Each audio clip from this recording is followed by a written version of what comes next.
think I am? Stab in my neck, man. You're a horrible person. I need my phone. No. Stop! I'm not even touching you, bro. I wasn't abusing you. 911, what's your emergency? Well, there's somebody outside screaming help. I bet you are wondering how we got here again. This video contains discussion of real-life violence. This video is based on publicly available court records and verified news reporting. Viewer discretion is advised. Vincent Taylor was known as a hands-on father, present, involved, and proud of his children.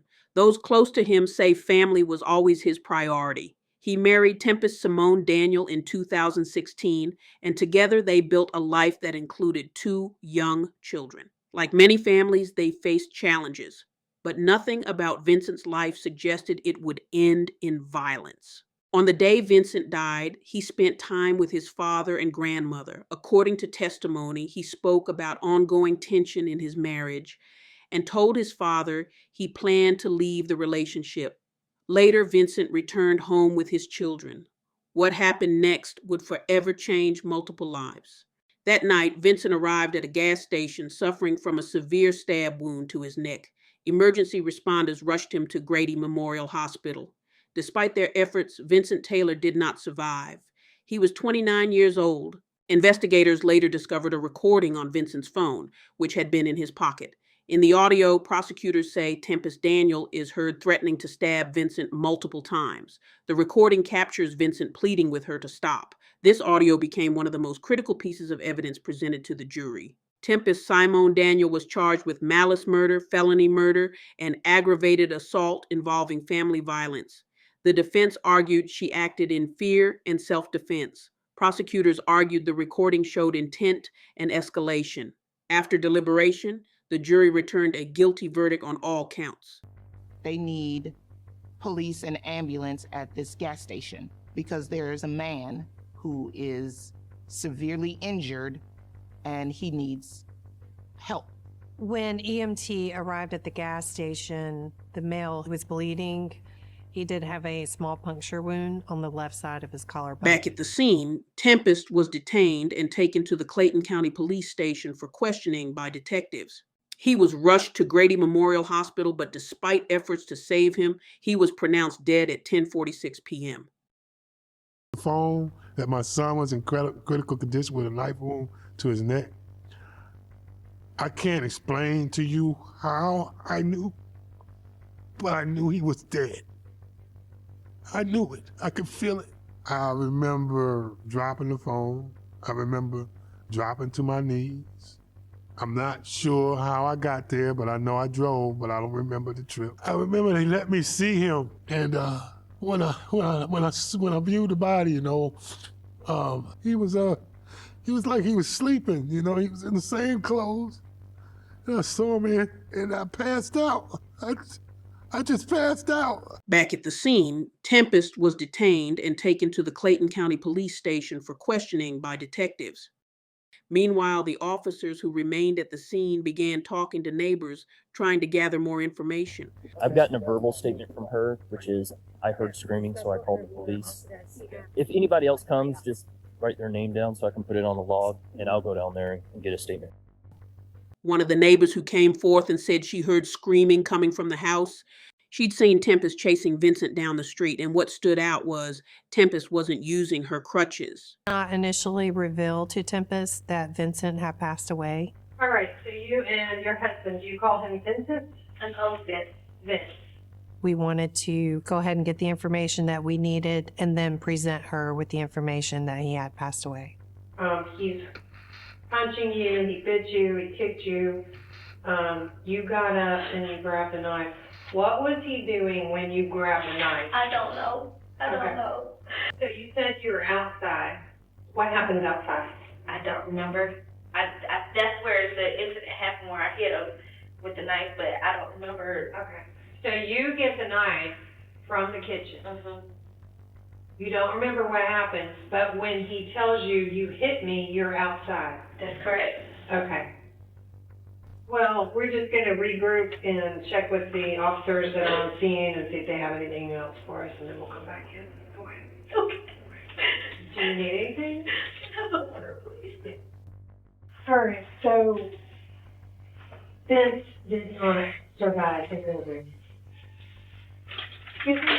He passed away. no. When I get there.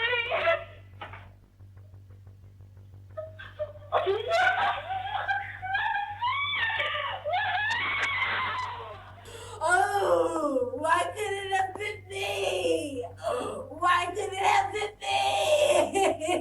me? It was pandemonium. And that just seemed real contrived. He's the only man I ever loved. To understand it all, they needed to go back to the beginning and uncover the truth about their relationship. It all started in 2010 when Vincent enrolled into the Art Institute of Atlanta to study audio production. In the first 6 months of Vincent being at the Art Institute is when he met Tempest and she came into the picture. When Vincent and Tempest started dating, they spent pretty much every day together. It seemed to make sense. They got along. She was very funny and goofy like him as well.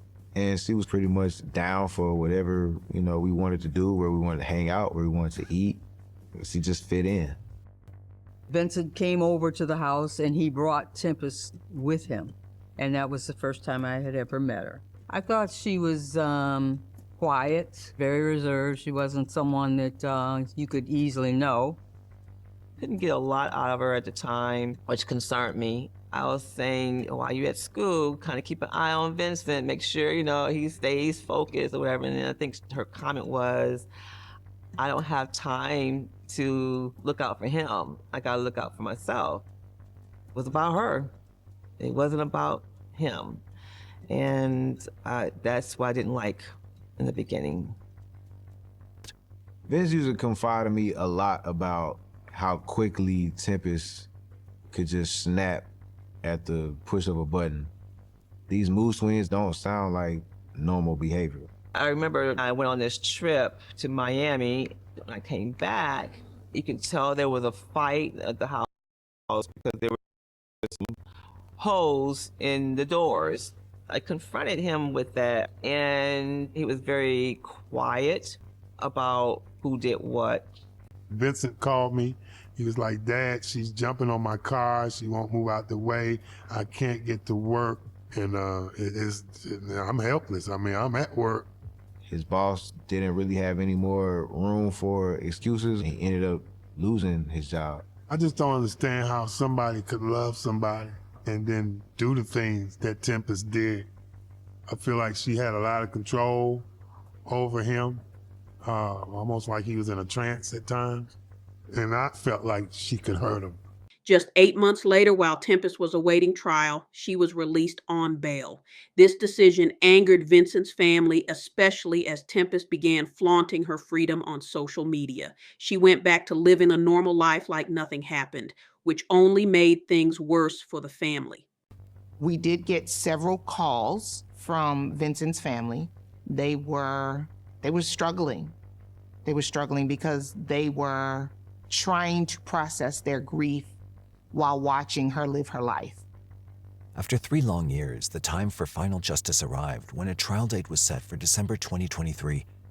The prosecutors began reviewing and collecting data from Tempest's phone using new technology and software, and what they discovered was shocking. No one will ever take care of you like I take care of you. You're a horrible person. They're gonna tell the kids that I hurt them.